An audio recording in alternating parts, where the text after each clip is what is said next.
শরীয়তে ইসলামী গুরুত্বপূর্ণ একটি ইবাদত, মুস্তাকিল ইবাদত হলো দোয়া, আল্লাহর কাছে চাওয়া। বান্দার কিছু লাগলে সেটা আল্লাহর কাছে চাওয়া, এটা গুরুত্বপূর্ণ মুস্তাকিল আলাদা একটা ইবাদত। আল্লাহর রাসূল বলেন আদ-দুআউ হুয়াল ইবাদাহ। এই ইবাদতের মাধ্যমে বান্দার সাথে আল্লাহর সাথে বিশেষ সম্পর্ক হয়, যে সম্পর্কের মাধ্যমে বান্দার সাথে আল্লাহর সাথে সরাসরি আদান প্রদান হয়। বান্দা তার জরুরত আল্লাহর কাছে চায়, আল্লাহ পাক বান্দার জরুরতকে পূরণ করে দেন। মাঝখানে কোনো হিজাব আর পর্দা আল্লাহ তাআলা রাখেন না। বান্দার যা লাগবে সব আল্লাহর কাছে আগে চাইবে। চাইবে না কেন? আল্লাহর কাছে। আল্লাহর চাইতে নিকটতম আর কেউ নাই। আল্লাহ পাক বান্দার সবচেয়ে বেশি কাছের। ওয়ানাহনু আকরাবু ইলাইহি মিন হাবলিল ওয়ারিদ। আল্লাহ পাক বলেন আমি তোমার সবচেয়ে বেশি কাছের। তোমার ঘরের শাহরগের চাইতে আমি তোমার কাছে, তোমার বেশি কাছে। সুতরাং তোমার যদি কোনো কিছুর জরুরত হয় তাহলে তুমি আমার কাছে চাইবে। কি দরকার তোমার? ইলম দরকার, আমার কাছে চাইবে। নেক কাজের তৌফিক দরকার, আমার কাছে চাইবে। তোমার রিজিক দরকার, আমার কাছে চাইবা। হাকিম উম্মত মুজাদ্দিদুল মিল্লাত শাহ আশরাফ আলী থানভী রহমাতুল্লাহি আলাইহি বলেন বান্দার যদি জুতার ফিতাও লাগে তাও আল্লাহর কাছে চাইবে। আল্লাহর নিকটে আগে আল্লাহর কাছে চাইবে। মনে মনে ভাবতে পারি জুতার ফিতা লাগলে আল্লাহর কাছে চামু কেন? পকেটে টাকা আছে, দোকানে জুতা আছে, আমার পকেটে টাকা আছে। দোকান পর্যন্ত গেলেই যেটা পাই সেটা আল্লাহর কাছে চাওয়ার কি দরকার আছে? হযরত থানভী বলেন তোমার কাছে টাকা আছে, দোকানে জুতা আছে, কিন্তু তুমি এই জুতা যে পায়ে পরিধান করবে এই পাটা আল্লাহর কাছে আছে। যতক্ষণ দিয়ে রাখছে ততক্ষণ আছে, যখন ছিনায় নিবে তখন এই পা হারিয়ে যাবে। ঘর থেকে পা দিয়ে হেঁটে বের হবে জুতা কিনতে, জুতা কিনে পরার আগে মহান আল্লাহ তোমার পা নিয়ে যেতে পারে। আল্লাহ যদি নিয়ে যায় তখন কি করবা? কারণ তুমি অক্ষম আর আল্লাহ পাক সক্ষম। সক্ষমতা আল্লাহ পাকের শান, আর অক্ষমতা যেটা এটা বান্দার শান। বান্দা অক্ষম এ কারণেই বান্দা, এ কারণে সক্ষম বলতে কেউ নাই। আমি অক্ষম, আপনি অক্ষম, শেখ হাসিনা অক্ষম, ডক্টর ইউনূস অক্ষম, আমেরিকার প্রেসিডেন্ট অক্ষম, রাশিয়ার প্রেসিডেন্ট অক্ষম। সক্ষম একজন, কে? তিনি আল্লাহ পাক সক্ষম। যদি হাসিনা সক্ষম হতো তাহলে পছন্দের খাবারের মেনু যেটা চয়ন করেছে, রান্না করেছে, খেয়ে যেতে পারত। না খেয়ে বিদায় নিয়েছে, ছাত্ররা যায় খাইছে। যদি সক্ষম হতো তাহলে গণভবনে বসে থাকতে পারত। গণভবনে বসে থাকলে এদেশের ছাত্র জনতা গণভবনের ইট যেমন খুলে নিয়েছে, হাসিনার গায়ের চামড়া খুলে দিত। অক্ষম। সক্ষমতা বলতে কিছু নেই। सरापा आजिज़ी होने, सरापा आजिज़ी होने ने बंदा कर दिया हमको।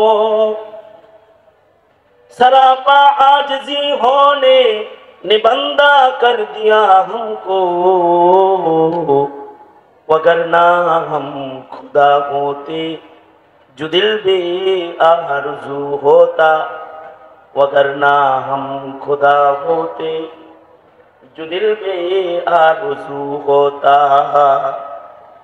অক্ষমতাই আমার শান, আমার কদমে কদমে অক্ষমতা। এ কারণেই আমি বান্দা। যিনি সক্ষম তার কাছে আবেদন ছাড়া আমার কিছু করার ক্ষমতা নাই। সক্ষমতা শুধুই মাত্র তার শান। আওয়াজ করে বলি, তিনি কে? এ কারণে যিনি সক্ষম তার কাছেই তো চাওয়া। তিনি সবচেয়ে কাছে, তাই তার কাছে চাওয়া। তিনি সক্ষম, আমি অক্ষম, তাই সক্ষম মালিকের কাছে অক্ষমতা সহ হাজির হয়ে যাওয়া। তো আল্লাহ, আমি অক্ষম, আমার কোনো শক্তি নাই, সকল শক্তি আপনার। আন্নাল কুওয়াতা লিল্লাহি জামিআ, সকল শক্তি সকল সক্ষমতা আপনার। ওয়া হুয়া আলা কুল্লি শাইইন কাদির, তিনি সব কিছু দেওয়ার ব্যাপারে সক্ষম, আর আমি সব কাজে অক্ষম। এ কারণে আল্লাহ পাকের পছন্দ হলো, বান্দা তুমি আমার কাছে চাইবে। আজীব এক অধ্যায় নবী পাকের সিরাতের। 63 বছরের জিন্দেগিতে নবীজি নিজের জন্য, কারোর জন্য, আল্লাহ ছাড়া আর কারোর কাছে কিছু চান না। আল্লাহ ছাড়া জীবনে কোনোদিন কারোর কাছে হাত এমন করে পাতেন নাই মুহাম্মদুর রাসূলুল্লাহ সাল্লাল্লাহু আলাইহি ওয়াসাল্লাম। আমি পেতেছি, তুমি পেতেছো। মুহাম্মদুর রাসূলুল্লাহ সাল্লাল্লাহু আলাইহি ওয়াসাল্লামের আজীব শান। নবীজি জীবনে কোনোদিন আল্লাহ ছাড়া আর কারোর কাছে কিছু চান নাই, কারণ চাওয়ার জায়গা একমাত্র আল্লাহর কাছে। উপদেষ্টা পরিষদ চাওয়ার জায়গা না, ভারত মোদি চাওয়ার জায়গা না, আমেরিকা চাওয়ার জায়গা না, চাওয়ার জায়গা জাতিসংঘের মসনদ না, চাওয়ার জায়গা একমাত্র আল্লাহর কাছে, একমাত্র আল্লাহর কাছে। এছাড়া আর কারোর কাছে চাওয়ার কিছু নাই। মুমিন শুধুই মাত্র চাইবে আল্লাহর কাছে। ইদা সাআলতা ফাসআলিল্লাহ, সরকার বলেন তুমি কিছু চাইবে তো আল্লাহর কাছে চাও। আল্লাহর কাছে চাইবা তুমি পাইবা, বান্দার কাছে চাইবা পাইবা না। এ কারণে নবীজি জীবনে বান্দার কাছে চায় নাই। চাওয়াটা আল্লাহর কাছে চাওয়াই আল্লাহর পছন্দ, বান্দার কাছে চাওয়া আল্লাহর পছন্দ না। তবে বান্দা যেহেতু অক্ষম, নগদে বিশ্বাসী হয়ে তাড়াতাড়ি দরকার হইতে পারে, এজন্য বান্দার কাছে চাওয়া জায়েজ রাখছে। কিন্তু আল্লাহ তাআলা বান্দার কাছে চাওয়া পছন্দ করে না। জরুরতের বস্তু আল্লাহর কাছে চাওয়া আল্লাহ পছন্দ করেন। এ কারণে বিশ্বনবীর কত সুন্দর কথা, আবগাজুল হালালি ইনদাল্লাহি ইসনান, আসওয়ালু ওয়াত তালাক। হালালের একটা বাজার আছে, হারামের একটা বাজার আছে। ইসলামে দুটি বাজারের বর্ণনা, একটা হলো হালালের বাজার আর একটা হলো হারামের বাজার।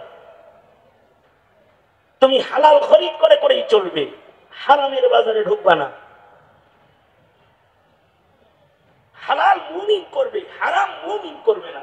ইত্তাকিল মাহারিম, হারাম থেকে বাঁচবে আর হালালের উপরে জিন্দেগি বসর করবে। এটার নামই ইসলাম। অস্পষ্ট কিছু নাই। আল হালাল বাইয়িন ওয়াল হারাম বাইয়িন, হালাল সুস্পষ্ট, হারাম সুস্পষ্ট।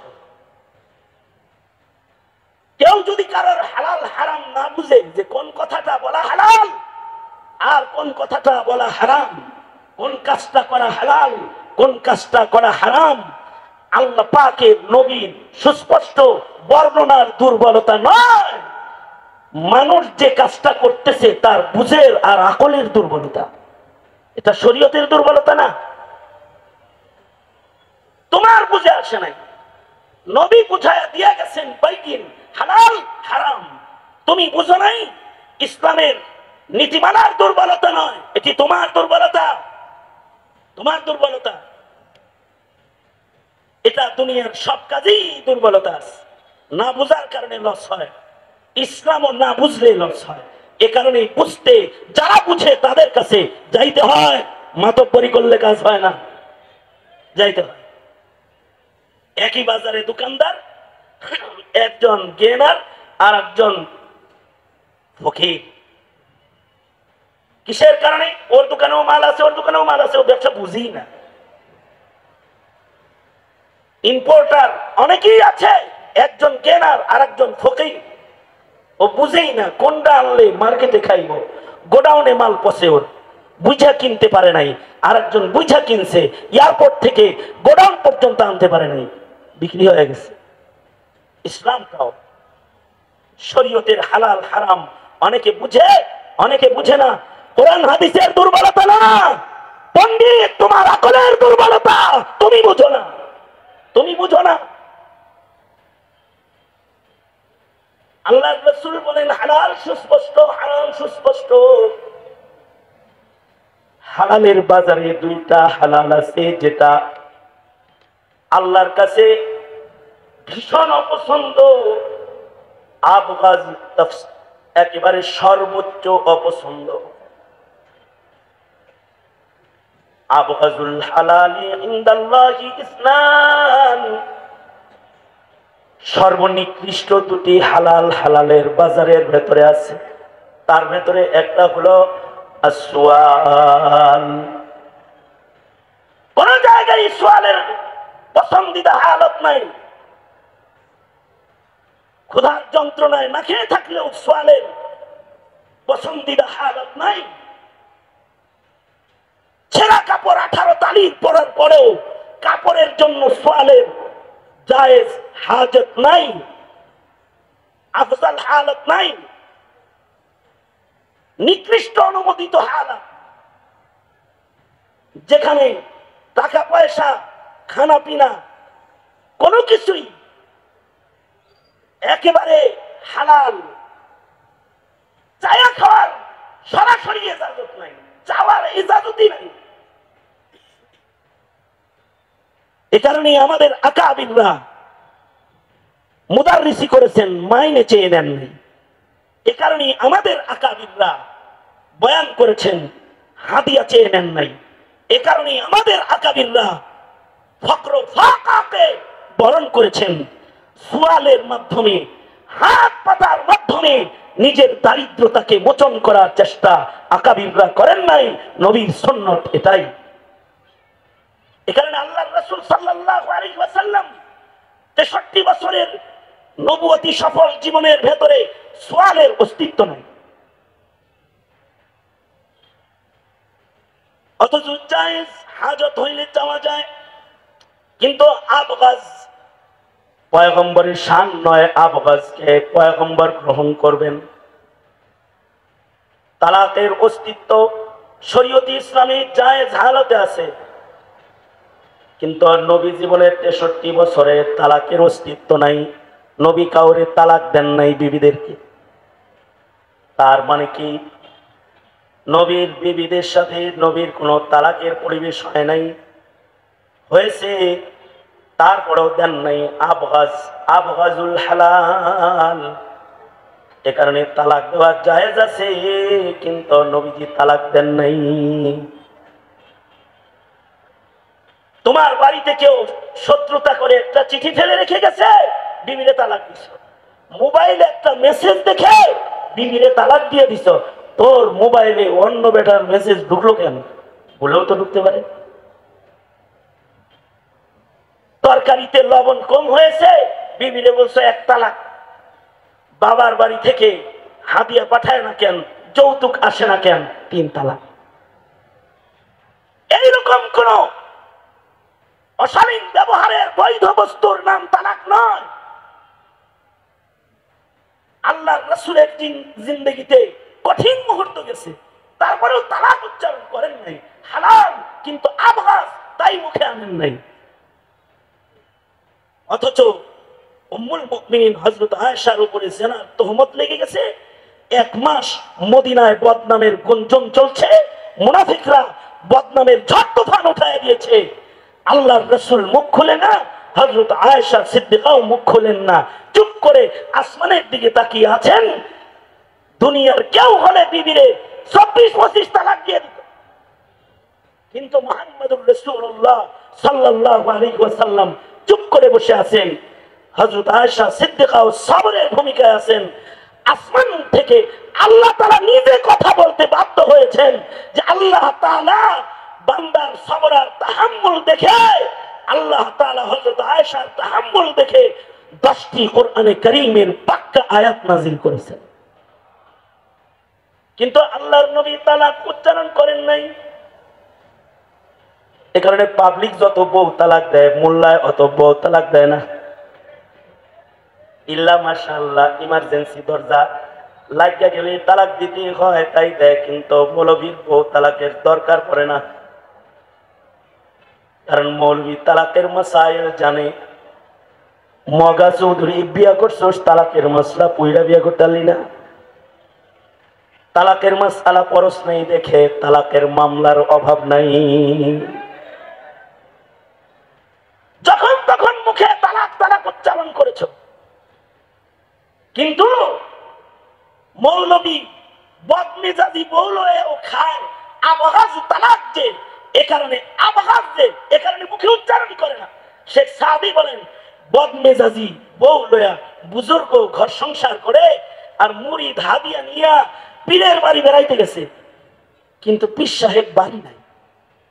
দরজায় যায় সালাম দিয়ে বলে হুজুর আমনের ভক্ত আইছে। ঘরের ভেতর থেকে বলে কার ভক্ত আইলো? আবার নারী কণ্ঠের আওয়াজ, পীর সাহেব হুজুর কি বাড়ি নাই? এটা কি অমুকের বাড়ি নয়? কয় হ অমুকের বাড়ি, আমি তার মুরিদ ভক্ত আইছি হাদিয়া তোহফা লইয়া। ভেতর থেকে কয় কম ভক্ত কোথাকার, একটা বাদাইমার কাছে মুরিদ হইছস। এত কাছে থেকে দেখি কিন্তু মুরিদ হওয়ার দরকার পড়লো না, না দেখেই মুরিদ হয়ে গেছস। সর এখান থেকে, দরজা থেকে চলে যা, পীর মির চিনি দিই না। আল্লামা সাহাবী বলে মুরিদ কপাল হাত আর কয় সারছে, কার হাতে ধরা খাইছি? রাসূল বলেছে যে আল্লাহর কাছে ভালো, সে বউয়ের কাছেও ভালো, বিবির কাছে ভালো তো আল্লাহর কাছে ভালো। আমার পীরে দেখি বউয়ের কাছে খারাপ, না জানি কত খারাপ। রাস্তা দিয়ে হেঁটে যায়, দুঃখ ভরা মন নিয়ে যাইতেছি। পীর সাহেব জঙ্গল থেকে ইবাদত খালওয়াত শেষ করে বের হইতেছি। সাহাবী বলি বাঘের পিঠে সওয়ার হইছে, সাপের চাবুক বানায়া জঙ্গল থেকে বের হইতেছি। মুরিদে পীরেরে চায়া চায়া দেখে আর কয় দুই পায়ের সামাল দিতে পারে না, 4 পায়া বাঘের পিঠের উপরে উঠছে। আশ্চর্য নজরে তাকিয়ে আছে। পীর সাহেব প্রশ্ন করার আগেই জবাব দিতেছে, গরনা সবরম মি কাশিদে বারজান, গরনা সবরম মি কাশিদে বারজান, কায় কাশিদে শেরে নরবি গারমান। আমার বাড়িতে যেটা দেখাইছো ওইটা ধৈর্য সহ্য করে পালি দেখে আল্লাহ তাআলা আমাকে এইটা দান করেছে, ওইটা আমার ঘরে ওঠে। আর আল্লাহ আমার ব্যাপারে হিংস্র জানোয়ারকেও আদেশ করেছে আমার বান্দার ঘরে উঠে হেরবো। বান্দায় যদি তগর ঘরে ওঠে নড়াচড়া করিস না, কারণ ও কিন্তু মহিলার অত্যাচার ভোগ করে কিন্তু নড়াচড়া করে না। বুজুর্গি তো আমার এখানেই। আমাদের আকাবিররা বলে শুধু বুজুর্গি এই জায়গায় নজর করলে চলবে না, আরো কিছু আছে। নিজের জন্য যা পছন্দ করে পরের জন্য তা পছন্দ করে। মুসলমান যে চিন্তা করে বউ যদি আমি তালাক দিই আমার আর এক বাইরে যায় জ্বালাইব, আমার এই জ্বালাক। পেটের থেকে 2টা বাচ্চা হইছে, নম্র ভদ্র, দেখলে চোখ জুড়ায়, তালাক দিলে ওদের ভবিষ্যৎ নষ্ট হয়ে যাবে। যন্ত্রণা বয়ে যায়, সন্তানদের ভবিষ্যৎ গড়ে যায়। সর্বোপরি বুজুর্গের কাছে দোয়ার অস্ত্র আছে, আল্লাহর কাছে দোয়া করে। কারণ দিল পিস্তল দিয়ে কারোর দিল পাল্টানো যায় না, দিল কন্ট্রোল করা যায় না, দিল ঘোরানো যায় না ক্ষমতার বল দিয়া। ক্ষমতার বল দিয়া দিল ঘুরাইতে পারলে হাসিনা ঘুরাইয়া দেখাইয়া দিয়া যেত, কিন্তু দিল ঘুরানো যায় না। বাহিনী দিয়ে কাজ হয় নাই, পালিয়ে যেতে বাধ্য করেছে, কারণ তার অত্যাচারে মানুষের দিল পাল্টায় গেছে, বাচ্চারাও ময়দানে নেমে গেছে, দিল পাল্টায় গেছে। আর এই দিল এটা অস্ত্রের দ্বারাই পাল্টায় না, বন্দুক দিয়া পাল্টায় না, তবে দোয়া এক ইবাদত যার দ্বারাই দিল পাল্টায় যায়।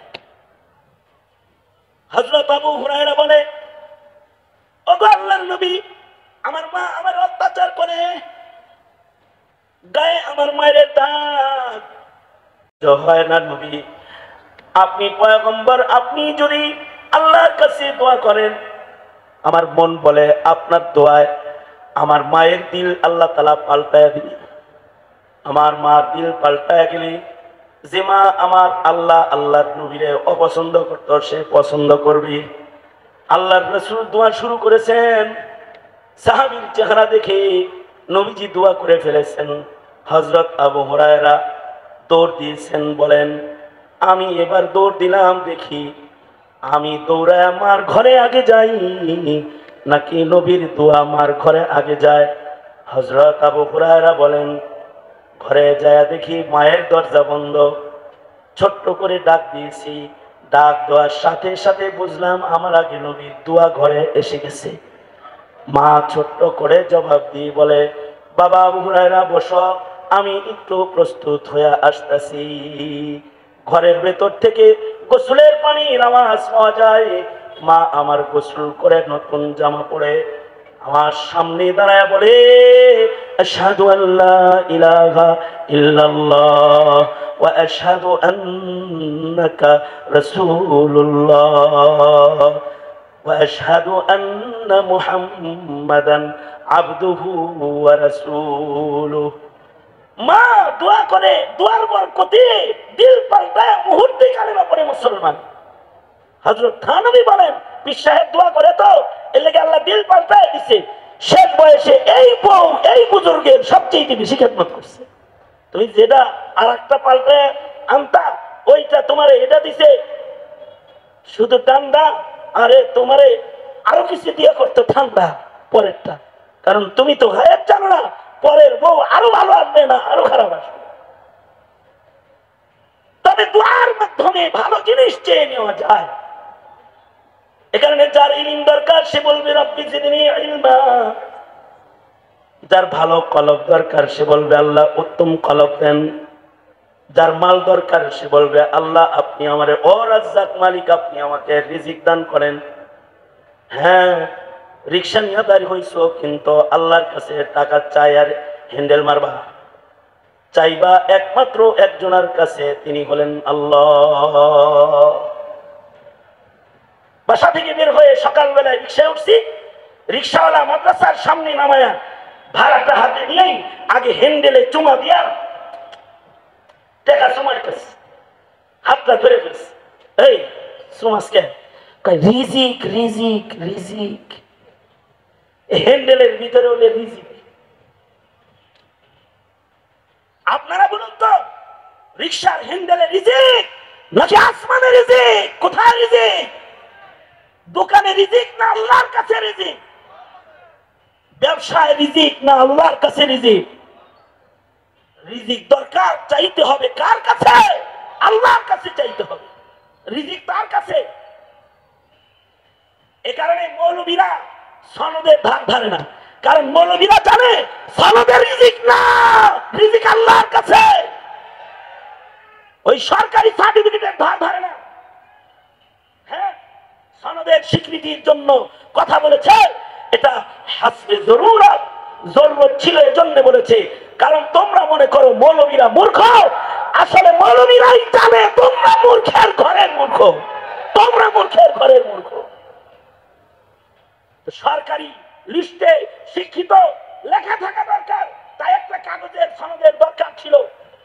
কিন্তু রিজিকের জন্য মনে করো না যে কোটা আন্দোলন করতেছে চাকরির জন্য, রিজিকের জন্য রাজপথে আছে রিজিকের জন্য না।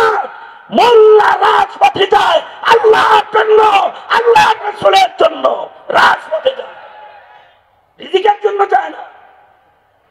কারণ রিজিক আল্লাহর কাছে চাইতে হয়।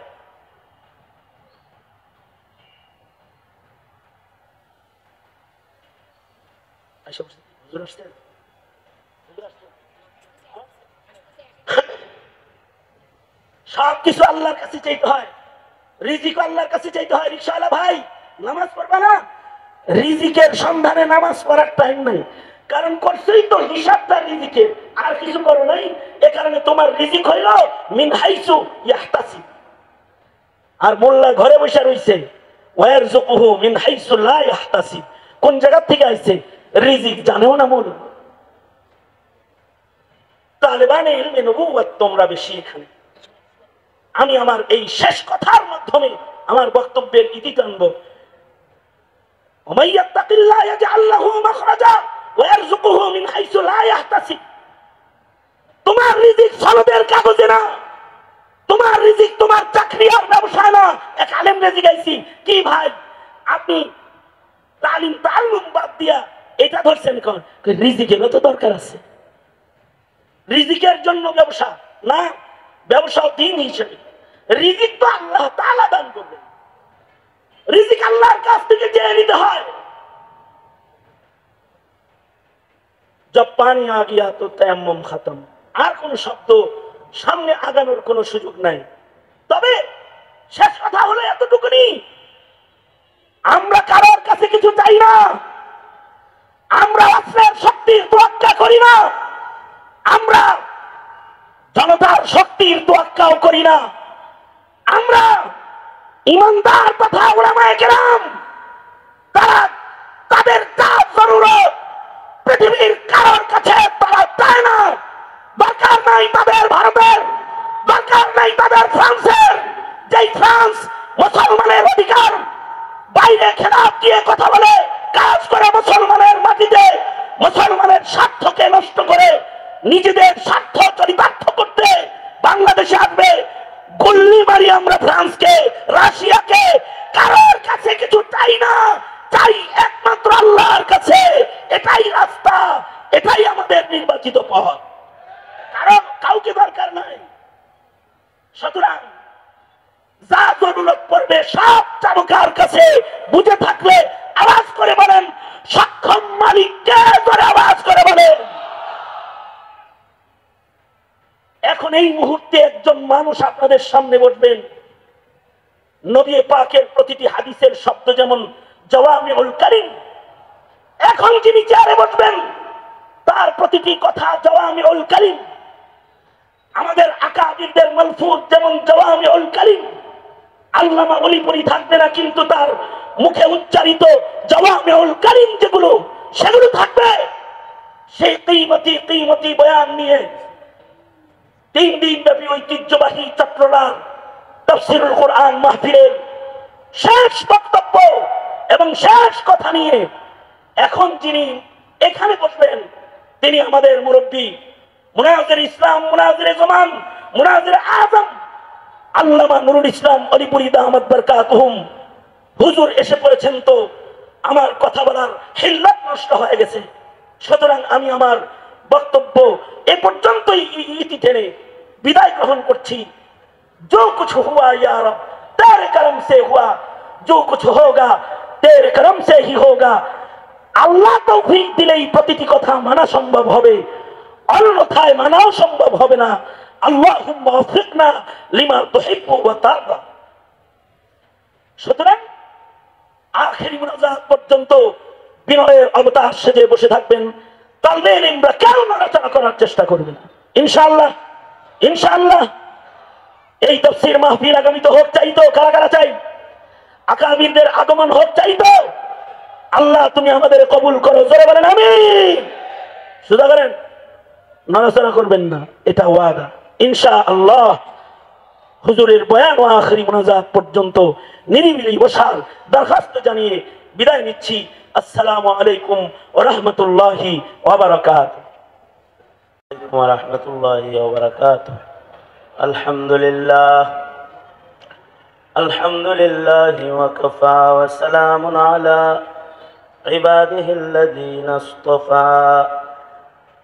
أما بعد فأعوذ بالله من الشيطان الرجيم بسم الله الرحمن الرحيم وقال ربكم ادعوني أستجب لكم وقال النبي صلى الله عليه وسلم الدعاء مخ العبادة وقال النبي صلى الله عليه وسلم الدعاء هو العبادة أو كما قال عليه الصلاة والسلام اللهم صل على محمد وعلى آل محمد كما صليت على إبراهيم وعلى آل إبراهيم إنك حميد مجيد